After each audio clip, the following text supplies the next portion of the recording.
Oh, well, hey, man. It's Jamie, that's me here. Welcome back to my channel. Listen, let's go ahead and get into growing up hip hop. Let's talk about it.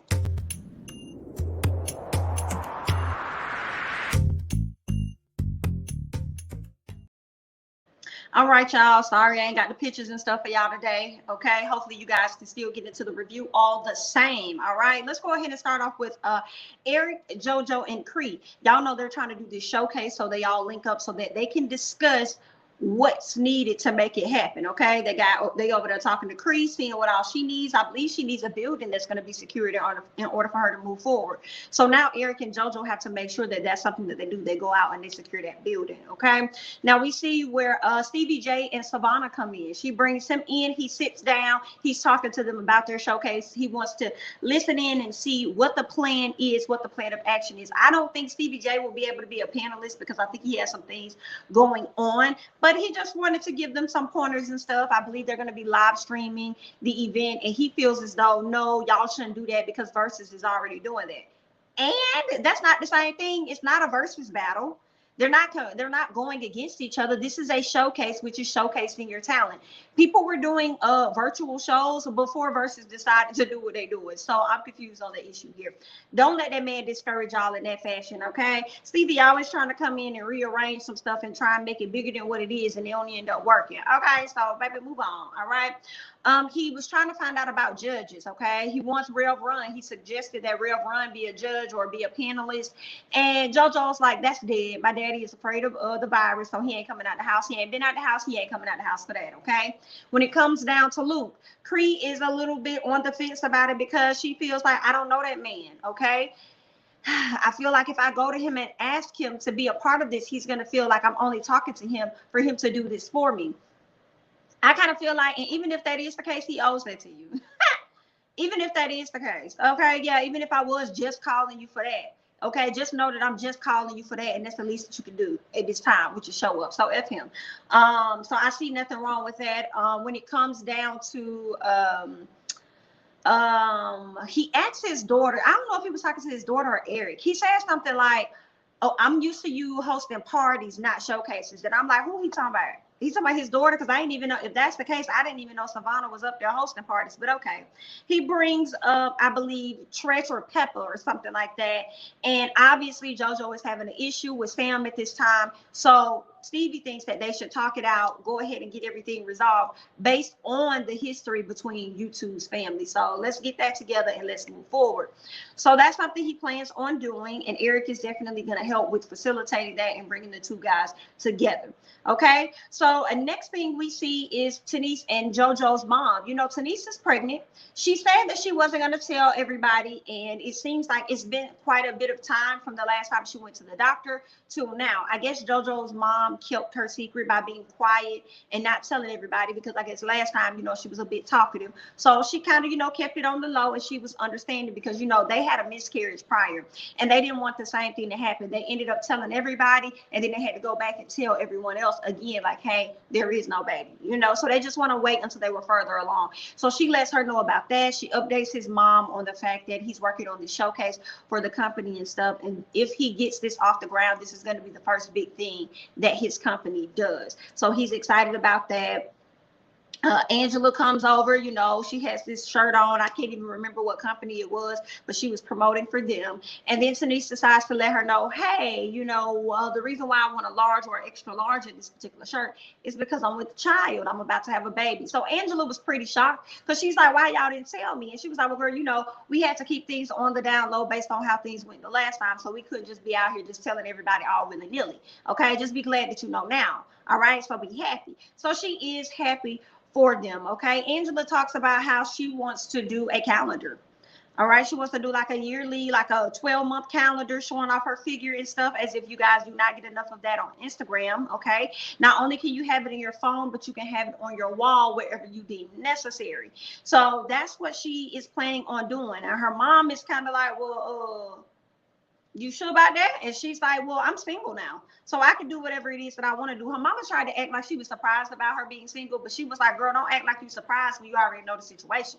And her mom was like, well, I knew it was a little something, but I didn't know you were single. Like, I knew you were single, But I didn't know you were single. I didn't know y'all made it that far down the road where it's like completely split. I thought you guys probably was working on some things, right? So that's that. And actually, because Angela will be doing this 12-month calendar, she won't be able to even make it to the showcase. So she won't be there. And it's interesting that she's going to do this calendar down in Miami. That's where her boo is. Okay, let's go ahead and move on to Twist and Brianna. So the two link up. She catches up with him. She started this incense type of company or something like that. She does incense. I believe she probably do sage and other things, right? So she gives him some incense and stuff, and they sit down. They have a talk. She talks about the rumor that Peppa put out there about Sean cheating on TT, which I honestly believe is true. Unfortunately, I think it's true. Okay. She talks about that with him, and he also brings up Boogie and how Boogie has been really concerned about Brianna and her drinking. He was so concerned about it that it made Twist be like, like, does he know something that I don't know? Because I feel like with Twist wouldn't really think it's a big deal for Brianna to drink for real, in my opinion, because I feel like he don't give it. He be up there smoking all the time. He probably smoked too much weed, so he's like, I can't tell nobody this. You know what I'm saying? I'm always over here blazing up. So if she want to drink up, who the hell am I? That's what I'm getting from Twist. Okay. What else? I want Brianna to stop acting like Boogie doesn't know how to be grown. She always says that he don't know how to have grown-up conversations. I don't want to talk to Boogie because Boogie doesn't know how to be a grown-up. Like, grow up. And I'm like, Brianna, no, dear, you grow up. Okay? Every time he does try to have a civilized conversation with you, you always do the most. You always act irate. And I'm not understanding it at all. I think that Brianna really is still upset with Boogie for sitting down and having a conversation about her in front of Sam in Egypt, or at least him not having the conversation, but him being present for a conversation that Sam in Egypt was having about her and not defending her. I think she's still upset about that, even though she somewhat forgave him. I feel like she's still upset about that. And the fact that he's approaching her on, her drinking, she just don't want to deal with that. But I feel like that's unfair because you were so adamant about him doing drugs and him having to go to rehab last year. So he, as a friend, why can't he be like that with you? I don't understand that. You do drink all the time. Most of the time when we see you on the show, you do have a glass in your hand. When we see you on live on IG, you have a glass in your hand. Okay? We've seen you show your ass and you've had a drink in your hand. So for us, it's gonna look like you're acting that way because you're drunk. At this point, you've been drinking, okay? So yeah, you may want to be mindful of that. And it's unfortunate that not enough people are telling you this. I guess those other people may not care, but I feel like if enough people told you this, then maybe you would see the error in your ways. But then I don't know, because you just had a whole party or a whole event at your house. You invited everybody out to let them know that you're not a bad person, but then also saying that you're not going to change. So basically, you don't give a damn what nobody is saying about you, even if they do care about you. So, okay, girl, good luck. Let's go ahead and move on to Jojo and Sam. Jojo and Sam. Eric brings them there. Sam says that he has no issue with Egypt being a part of the show. Do your thing. That's awesome, because Jojo feels like this. Listen, I don't really know you like that, fam. I know you by way of Egypt and her family. Like, you ain't even really in the family yet, to be honest, but you're going to get there. And because of that, I have to respect you. But here's the thing. I think Egypt is beautiful. I think she's very talented. She can sing, she can dance, she can act, whatever the hell it was that he said about Miss Egypt. And he says whenever it's time for Egypt to showcase her talent, they always see yours. Y'all hook us in, making us think that we're finally going to see some work from Egypt, and then we ended up seeing yours. And I have no issue with your music and stuff, Sam, but I'm just saying, like, sometimes you need to play the background and let Miss Thang go forward and get her shine on. So that's what I want to do. I want to give her this opportunity to get her shine on. Okay. Jojo also speaks on the fact that he's not asking nobody for permission. Like, it's gonna be what it is. Like, either basically Jojo is positioning it like it ain't changing over here. So Sam, if you feeling the way, baby, that's on you. You need to get it together real quick, because it's not changing over here. All right. What else was talked about? Oh, Jojo goes in about the situation with Sam, discussing him on the IG Live and saying that you could have called me. Sam said, well, that goes both ways. You could have called me too. I agree with both of them. Like, yeah, Jojo, you could have called him too. Sam, you didn't have to go to your IG Live talking cash money about that man. You could have called him and said, hey, yo, bro, I didn't really like how you moved with this situation. Y'all both could have called each other. So I feel like y'all, Sam, you definitely started it, but I feel like JoJo did handle the situation wrong when he got into Pepper's house, because that ain't his house. Okay, that's Pepper's house. So I feel like he was a bit disrespectful. So I feel like there's fault in both of them. And speaking of Pepper, let me go back while it's on my mind. I don't want to forget as I insert in this. Pepper and Egypt went to go try on a dress, some wedding dresses. And I'll be honest, she definitely looked like a boy in a dress. So I just said what I said. Let's go ahead and move on. With Egypt, I don't think she should be getting married to nobody right now. And that reason why I say that is because you and Sam stay with your mama. Y'all can't even make sure y'all got a secure place for yourself outside of your mom's home. So until you can show that with each other, I don't think that y'all should be walking down nobody's aisle. So it makes me feel like y'all need to, rise to another level of independence before you trying to get out here and be married to somebody. Okay. But, those are just my thoughts on that. And I feel like that's what Pepper probably was alluding to when she said, you have a lot to I hate that she couldn't even get her words out. It really bothered me. But anyway, she was like, you have a lot to think about. And I feel like, okay, now it's becoming real to you when you see your daughter in this dress. And you seeing the fact that they staying at your damn house. Okay, at some point you're gonna get tired. You're gonna be like, damn, y'all grown asses married and everything. Y'all ain't gonna be up under my house, because next thing you know, his kids gonna be over there. Egypt gonna damn near have some kids, girl. Let them go out there and figure out their life before they go up there and get married, honey. Get it together. Let's get back to JoJo and Sam. JoJo starts getting real loud. Sam starts telling him to tone it down. JoJo's like, I'm not going to tone it down. And I felt like, for me, JoJo, you need to tone it down.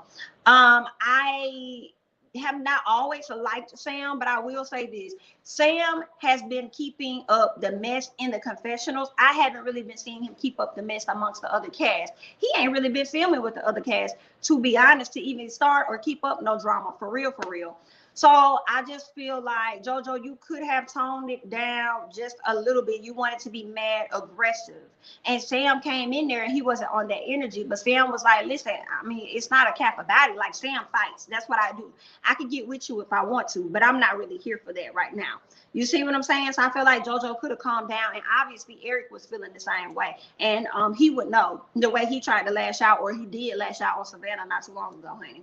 But JoJo tells Sam, like, listen, I feel like I'm owed an apology for what you was doing out there on IG. And Sam gave him the apology that he wanted, and everything is all cool. Can't say they're gonna be the best of friends at this point, but they're gonna be moving forward. All right. JoJo wants to link up with Pepper and have her be a part of the show as a panelist. And Sam says that let him talk to her because he's the best person to talk to her. And I'm like, okay. You not. I'm sure she'll listen to JoJo, but okay, I guess this is Sam's way of inserting himself since he was not originally a part of the plan to begin with. So he wants to get in where he fits in and feels like he's still a part of something. That's what I was getting from that. All right. So we see where Angela and Cree link up. Okay. Angela tells Cree about the calendar that she's trying to do. Cree is telling her about her dad and how he wants, how people want him to be a panelist. And so she's kind of apprehensive. She's a bit uncomfortable about having this conversation with him, but she knows she's going to have this conversation to see if he'll be a part of the show. What else we have? Boogie and Savannah, they go to link up with Miss Bree. Bree sent down in her office and stuff. Boogie comes in there with Savannah. She excuses Savannah, tells her to leave. She's talking to Boogie like, yo, it's something you want to tell me? We need to have a conversation. And she had already told Twitch she was going to do this. Once he came to her office, she was going to pull out her drinks and stuff and start pouring drinks and start drinking in his face, further irritating him to let him know that he really doesn't control her or the situation. So it is what it is. So as they're having this exchange, Boogie's trying to talk to her. She ain't really hearing him too much for real. She's still drinking and stuff. And then at the end of the day, what happens? She ends up calling the security on him. Once she called security, he was kind of shocked and shook. Like, that's what we're doing. I'm trying to have a conversation with you as a friend. It's okay for you to put me in rehab, but it's not okay for me to consider the same thing for you. And you want to call security on me? Okay, bet. So once she did that, Boogie made up in his mind that the friendship is dead, it's over. I'm not really mad at Boogie for that. She ain't listening, so let her do what she gonna do. Okay, she was okay with throwing you away to the wolves not too long ago. So I feel like it's fair game at this point. Another thing I want to highlight between Savannah and Boogie, I need Savannah to stop acting like she don't like Boogie like that. I think she does. Even though she sits up there and she acts like, oh, we're just friends or whatever like that, it gives me I don't know. Maybe it's like Angela and Bow Wow. Maybe that's what it is. Like, y'all know how like Angela always wants to know what's up with Bow Wow. Go over there, hang out with Bow Wow. She has a certain liking to Bow Wow. But and she also enjoys the compliments. So when I see Savannah and Boogie together, it kind of gives me the Angela and Bow Wow a little bit. But I think that Savannah actually likes him, but doesn't want to like him because she's the type of girl that's really all about a check, and she wants to be able to deal with her sugar daddies and whatever else she got going on. Okay, so that's that on that. All right, that's all I have for Growing Up Hip Hop. You guys leave your thoughts and comments down below. I'm Jamie, that's me. Don't forget to like, comment, subscribe, share my videos, follow me on Instagram and Twitter, and I'll catch you guys in the next one. Bye bye.